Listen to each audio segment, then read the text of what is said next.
Hello guys, তো তোমরা দেখতে পাচ্ছ আকাশের পরিস্থিতি খুব খারাপ আমাদের এখানে বলতে গেলে পুরা নর্থ বেঙ্গলের এদিকে পুরা আকাশ মেঘে ছেয়ে গেছে। তো গাইস, কালকে থেকে হালকা শীত আর বৃষ্টি ছিল। তো আজকে শীতটা নেই, যদিও বৃষ্টিটা সকাল থেকে পড়তেছে। এখন একটু কম আছে, এখন মানে বৃষ্টিটা নেই, ঠান্ডা আছে, প্রচুর ঠান্ডা করতেছে। শুধু একটা শার্ট পরে আছি, কারণ এখনও অভ্যাস হয়নি যে ঠান্ডার দিনে সোয়েটার পরে থাকার। সোয়েটারটা পরলে আর খুলতে ইচ্ছা করবে না, তাই পরতেছি না। তো দেখতে পাচ্ছ পুরা চারিদিকের আবহাওয়া পুরো চেঞ্জ হয়ে গেছে, পুরা ঠান্ডা। মানে এই সময়ে আমি বৃষ্টি হতে দেখিনি অতটা, কিন্তু এবারে হচ্ছে প্রচুর ঠান্ডা।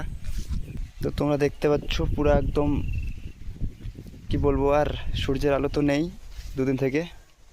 কালকেও ছিল না পুরো দিন, আজকেও নেই। এই যে সামনে দেখতে পাচ্ছ জল লেগে গেছে।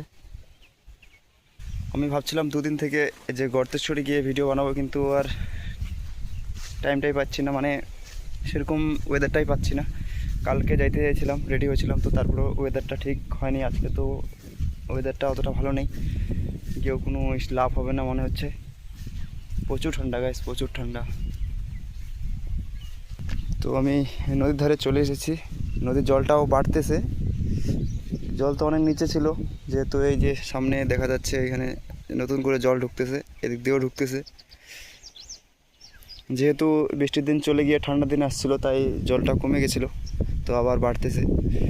জানি না কতটা বাড়বে। কোন কোন জায়গায় যেন ঘূর্ণিঝড় হয়েছিল কালকে পরশু, আবার জলও লেগেছিলো। এই যে সামনে বাগানে দেখতে পাচ্ছ তোমরা, এখানে এলপি করছে, মানে এগুলোকে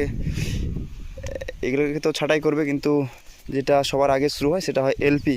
তো যেহেতু বর্ষার দিন শেষ হয়ে গেছিলো, তাই এলপি শুরু করে দিয়েছে, কিন্তু আবার কালকে থেকে বৃষ্টি শুরু হয়েছে। আমি জানতাম যে মানে শীতের দিনে বৃষ্টি হয় হালকা একটু একটু, কিন্তু এরকম এবারের মতো আমি দেখিনি কোনোবারও।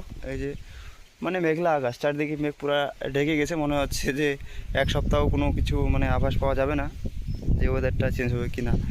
মানে এরকমভাবে ঢেকে গেছে, যেমনটা বর্ষার দিনে হয়, যে এরকম মেঘ লেগে গেলে পুরা এক সপ্তাহ ধরে বৃষ্টি হয়, প্রচুর বৃষ্টি হয়, চারিদিকে জল জল হয়ে যায়, এরকম মেঘটা লেগে গেছে।